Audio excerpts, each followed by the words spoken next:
शब्दों से शब्दमान है, देव शिल्पी द्वारा सुंदर चित्रों से रचित है, उद्यान वन द्वारा रमणीय है। वह अनेक प्रकार के पक्षी शब्द कर रहे हैं। उसके चारों ओर गंधर्व अप्सराएं गान करती हैं।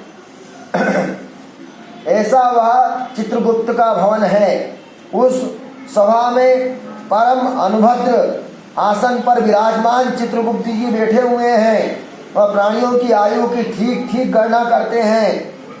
वे जीवों के अच्छे बुरे कर्म के हिसाब से मोहित नहीं होते। जिसने जैसा शुभ अशुभ कर्म किया है उसको यमलोक में चित्रगुप्त के आसन के सामने भोगना पड़ता है। चित्रगुप्त के घर से पूर्व की दिशा की ओर ज्वर का महाघर है। उसके घर के निकट की दिशा में सूल रोग, मकड़ी रोग, विस्फोट आदि रोगों का स्थान है। पश्चिम में कालपास, अजीर्ण, अरुचि रोग का स्थान है। उत्तर दिशा में राजरोग, पांडु रोग आदि घर का स्थान है।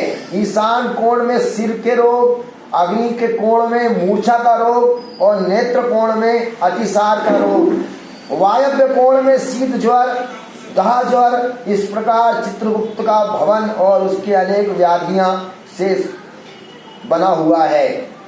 चित्रगुप्त सब प्राणियों का शुभ अशुभ लिखते रहते हैं। चित्रगुप्त के घर के 20 योजन आगे बड़ा सुंदर धर्मराज का मंदिर है। वह दिव्य रत्नमय सूर्य क्रांति के समान क्रांतित है, जो 200 योजन लंबा चौड़ा और 50 योजन ऊंचा है। वेदर्ण मणि से रचित 1000 स्तंभों से मंडित और सुवर्ण से अलंकृत है। वह अनेक भवन और प्रसाद, राजमहल और देव मंदिर से युक्त है। उसकी शरद ऋतु के बादलों जैसी शोभा है। वह सुवर्ण के कलशों तथा अन्य चीजों से शोभायमान है। सुमनोहर चित्र स्फटिक मणि की सीढ़ियां और हीरे का स्पर्श है। मोती की झालियों से जड़ित उसकी खिड़कियां हैं तथा ध्वजा पताका से विभूषित है। नाना प्रकार के वाद्यों से शब्दमान है तथा सुवर्ण की तोरण से अलंकृत है।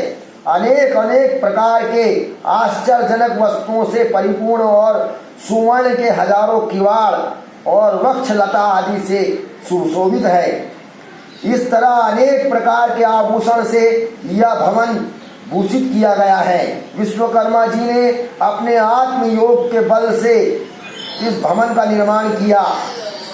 इस मंदिर में एक अलौकिक सभा है जो 200 योजन लंबी चौड़ी है। यह सूर्य के तुल्य प्रकाशवान और अत्यंत आनंद देने वाली है। वह सभा न शीत है न अति गर्मी है, परंतु मन को अत्यंत हर्षाने वाली है। उस सभा में शोक, बुढ़ापा, रोग, क्षुधा, तृष्णा आपकी वस्तु नहीं है। उस सभा में देवताओं और मनुष्यों की सभी इच्छाएं पूर्ण रहती हैं। वहाँ सभी प्रकार के रस सहित खाद्य पदार्थ, पेय पदार्थ उपलब्ध हैं। वहाँ मधुर, शीतल, उष्ण जल भी उपलब्ध है तथा पुण्य वाले शब्द आदि संकीर्तन में होता रहता है। उस सभा में कामना को पूर्ण करने वाले वृक्ष आदि हैं। हे गरुण, वह किसी को भी व्यथा नहीं होती। सभी के इच्छानुकूल सभा है, जिसको बहुत समय तक तपस्या कर विश्वकर्मा ने रचा। उग्र तपस्वी, सुव्रती, सत्यव्रती, शांत स्वभाव वाले, सन्यासी, सिद्ध और पवित्र कर्म करने वाले ऐसे जीव वहां पहुंचते हैं, ऐसे प्राणी वहां जाते हैं। सब प्राणीगण प्रकाशमान देह युक्त हैं, वस्त्र अलंकार से शोभित रहते हैं तथा स्वकर्म पुण्य से वहां विराजमान रहते हैं। उस सभा के मध्य में अनुपम सिंहासन पर धर्मराज विराजमान रहते हैं।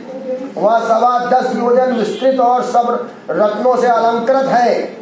सत्पुरुषों में श्रेष्ठ धर्मराज के सिर पर छत्र शोभायमान है।